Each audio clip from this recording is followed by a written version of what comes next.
Ready. Play. Swiatek to serve. Where are you going with this? You are going into the backhand of Osaka. Decent return, but it's a nice forehand from Iga into the backhand now. Oh, the backhand's gone wide from Naomi Osaka. And Iga Swiatek is through to round 3. Just a clenched fist from her. Not quite as exultant as you might imagine. Nice little embrace from the two players at the net. But this is Iga Swiatek's backyard. You've got to do a lot to beat her here. Naomi threw the kitchen sink at Iga Swiatek, and even then, Iga was robust enough to repel it.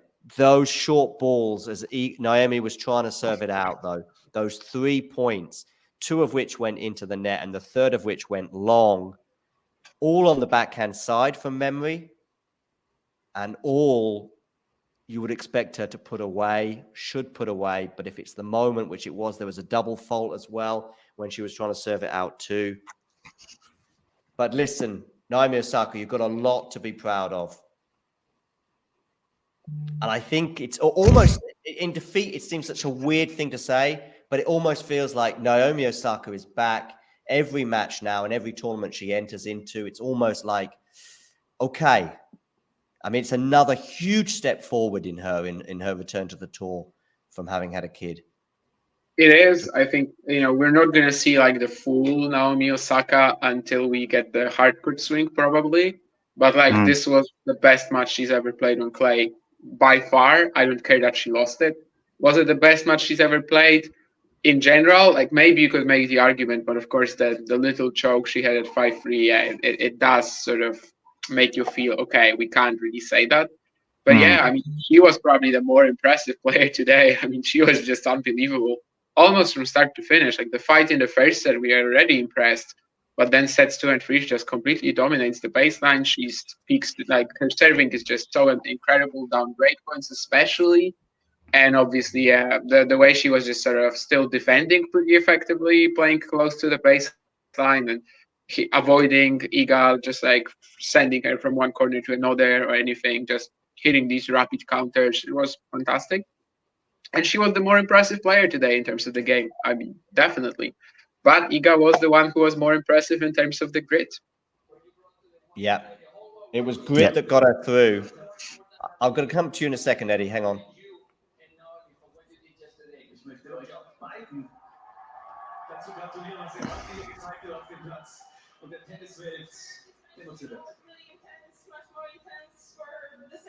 Than I ever expected. So, for sure, I'll be more ready next time. But now we played, amazing tennis with really loose hand and, sometimes risking a lot, but she was playing in. So, yeah, she played really, really great tennis. And, maybe she's going to be clay court specialist for a while. So, for sure, I'm happy that she's back and she's playing well. And I want to say one thing. I'm sorry to even bring that. I have huge respect for you guys, and I know that we are playing basically for you because this is entertainment, and we're also earning money because of you. But sometimes, under a lot of pressure, when you scream something during the rally or right before the return, it's really hard to be focused. I usually don't bring this up because I want to be... Yeah. Some of Damien's brothers there in the crowd.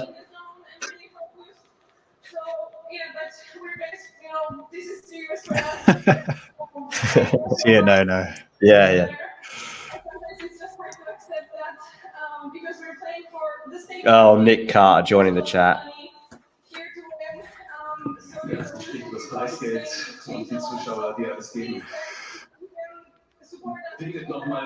Anyway, it's funny how she's gone off on one about that, but she still won. yeah. When I say off on one, that sounds negative. I don't mean like that. It's just an interesting tangent. Anyway, that's what I meant.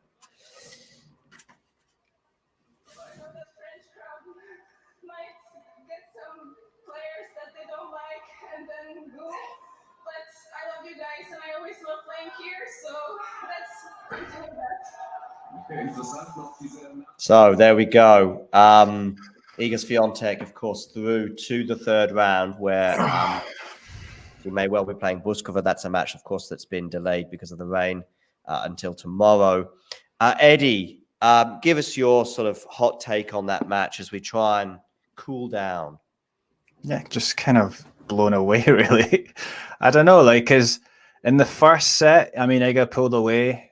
She was up, 4-2, up a break, right? And then, but then, I thought, but then I thought, like, Osaka did really well to fight back. And right up until the tiebreak, you felt like she was the better player. But then it was just, and in a way, maybe that's a sort of the story of the match, is that Iga, when it came to the important points, she actually pulled it, she did better. And then, going into the second set, it was impressive because just how Osaka responded there, because she just, she came out. She just went into overdrive. Yeah, just obviously just to stay mentally, like, on top and believing that she can just going for it. And then she did. And that's ridiculous second set. Just everything that she was hitting was amazing. Just backhand. How many times did she hit that backhand down the line? But and then going into the final set, she really was on top until, I mean, she broke early, right? And then she kept on going. And but then just I think double break. There were chances for a double break, and so Iga did well to just sort of hang in there and hang on there, because she did pretty well, if I remember, in those games to stay to prevent it from Osaka from running away with it. And then and then unfortunately, I think for Osaka, she just, when it came to her having to serve out for the match, the nerves came in there, and Iga stepped up and took that. And really, that's what it was. Is then after that, Iga just sort of stepped up, and she took control, and then she was the one who won the match in the end. So just the champion doing what champions do, is that they, especially in this game, they know how to play the important points well, and that's what you see. Djokovic has done so many times as well, but I mean, also we've got Patrick Mouratoglou here weighing in on the old match of the year debate. He's obviously trying to worm his way in to our show at the end of the year, and that's obviously what he's doing with that tweet. We all know that. Look, Gasper here tweeting. Lucky Gasper was obviously there to witness it. Wow, current world number one and three-time Roland Garros champion Iga Swiatek saves a match point and wins the last 5 games to defeat Osaka. This will go down as one of the best battles in recent years. Also one of the greatest comebacks. Magnifique. Damien, Iga now. Do we go? I was saying before, if she does prevail, when it was 5-3 down, 5-all, etc., then we are back to square one. But maybe her opponents, Buskova potentially in the next round, maybe even Ostapenko later down the road, or Coco in the semis, maybe they can take some belief from what Naomi was able to do today. Maybe they can. If they do, I don't think it's going to happen until like the quarterfinals onwards. I mean, obviously, this doesn't feel like the the Australian Open. When at the Australian Open, like from start to finish, she didn't really have her timing. She wasn't feeling comfortable on the courts in Melbourne. And here it's different. Like, I can't say she played poorly. There were moments when maybe she was like allowing Osaka just for a bit too much, but sure, like it still was a very okay match from her, even if she got it down on pure grit. And like it was, she wasn't the more impressive player tennis wise on the court, but still she was playing fine. But if it happens, maybe it's going to be later in the event that some players will take. I mean, I don't think Ostapenko needs any confidence against Iga, right? I mean, she's going to come out thinking she's going to blast the court. I don't know if she will, but she probably doesn't need it. Someone who could need it would be like, I don't know, Keys. I think Rybakina and Sabalenka both also would have a lot of confidence. Maybe Collins, although she probably has all the confidence in the world right now. So I don't think it's truly that important. But I mean, it's a sort of a parallel we need to touch on, definitely. Given the comeback, Australian Open round 2 was like slightly similar, and then Iga went out the next round. I just don't think this particular check will really do it. But by the way, like I was also on the stream for Sabalenka Swiatek in Madrid. And I'm not going to tell you now which match is better, which match should be match of the season or anything. But I have to say, I'm feeling a lot more emotional after this one. Like, there are simply, matches, moments sometimes that kind of like remind you why you're watching this bloody sport for 10 hours a day. And yeah, I'm feeling like that right now. Yeah, nice. The last person to go on to win a Grand Slam, having saved match point, at least on the women's side, but maybe both sides, I think Naomi Osaka, 2020 Australian Open. Saved a match point against Muguruza. Yeah, Muguruza would have won the Australian Open if she won that. But yeah, maybe it's possible. We'd have to like properly go back, but it definitely wasn't Swiatek in any of her runs. Yeah. Did Sabalenka save? No, Sabalenka eventually lost against Goff, but I guess Sabalenka could have had a shot in the U.S. Open at the U.S. Open last year, right? But then it didn't happen because she didn't win the title. Right. You're talking about Rybakina in the final, maybe even, because Rybakina was obviously saving match points in that final. No, I'm thinking of Sabalenka Keys in the semis, and then Sabalenka losing to Goff. But of course, Sabalenka lost the final. Yeah. Oh, okay. Yeah. All right. Well, another epic stream. When I say another one, they're not always epic. And but we'll be coming back later on this evening for Last Ball Drops. Eddie, thank you for joining us today until the early hours of the South Korean morning. Thank you. Yeah, tennis prolonging your evening in particular, and just delaying the Yannick Sinner Richard Gasquet match, which I am pretty confidently predicting will not be an epic like this one. Having said that, 3 hours ago, I was thinking this one wouldn't be an epic at all. And we certainly got one in the end. And maybe the roof did contribute just 1 or 2%. But the person probably contributed most to it was Naomi Osaka, who just, without a doubt, put in her best clay court performance, but even one of her best performances of her career. And even then, still wasn't quite enough to beat Iga Swiatek at the French Open, which until now, Maria Sakkari, I think, is the only person to have done so since 2019. We'll see if that continues for the next 10 days. For those of you just tuning in anyway, thank you. And thank you for joining us throughout this ride. And yeah, we'll see you on a stream very soon. Take care, everybody. And bye-bye. If you enjoyed this video, make sure you hit that like button. Don't forget to subscribe and click that notification bell so you don't miss out on all things tennis. Ready? Play. My name is Clara Towson and I'm a friend of the show. Boom. I am Francisca George and I'm a friend of the show. Perfect. Hi, my name is Susan Leemans and I'm a friend of the show. My name is Zainab Sammaz and I'm a friend of the show. Boom. Hey guys, my name is Sasha Vickery and I'm a friend of the show. Boom. Hi, my name is Lloyd Harris and I'm a friend of the show. Perfect. Hi, my name is Jasmine Paolini and I'm a friend of the show. Wow, Jasmine, you got it in one time.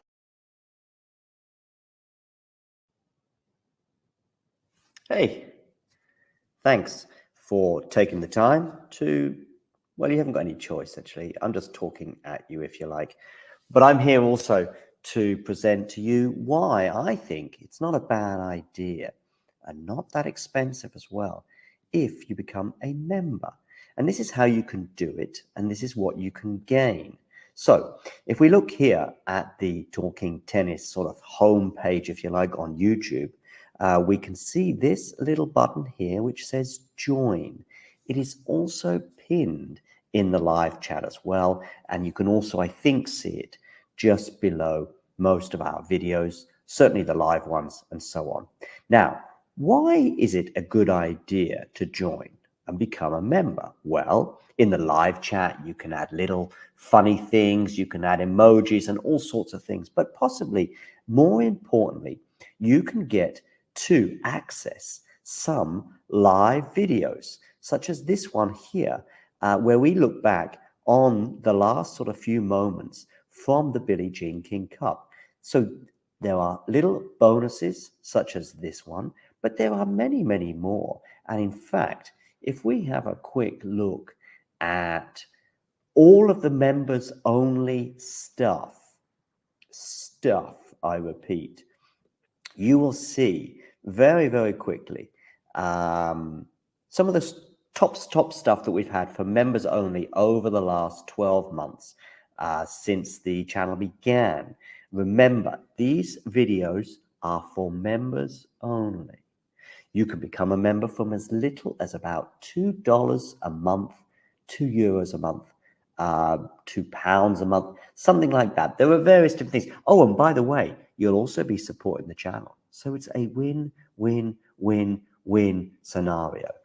Let me just show you some of the members only stuff. For example, we've got an exclusive little clip there talking to Laura Siegmund, Laura Tsurenko, her encore interview, some doubles footage there from Monastir, the Germany press conference pre-tournament Billie Jean King Cup, Claire Burrell talking as well to the media in her press conference in Monastir, Storm Hunter and Alicia Parks interview, Rebecca Masarova, her press conference, Coco Gauff exclusive for members only, albeit it was in Madrid. But these are just some of the things, some of the interviews and etc. Like Lestien here, a chat with him, Emma Navarro, and so on and so forth. So many little bonus videos available for just €2 a month.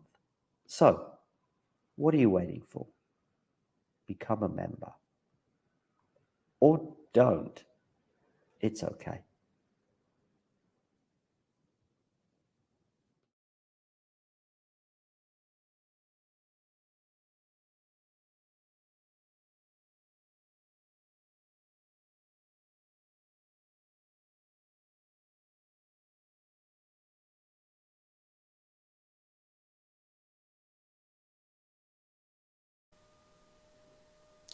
If you enjoyed this video, make sure you hit that like button. Don't forget to subscribe and click that notification bell so you don't miss out on all things tennis.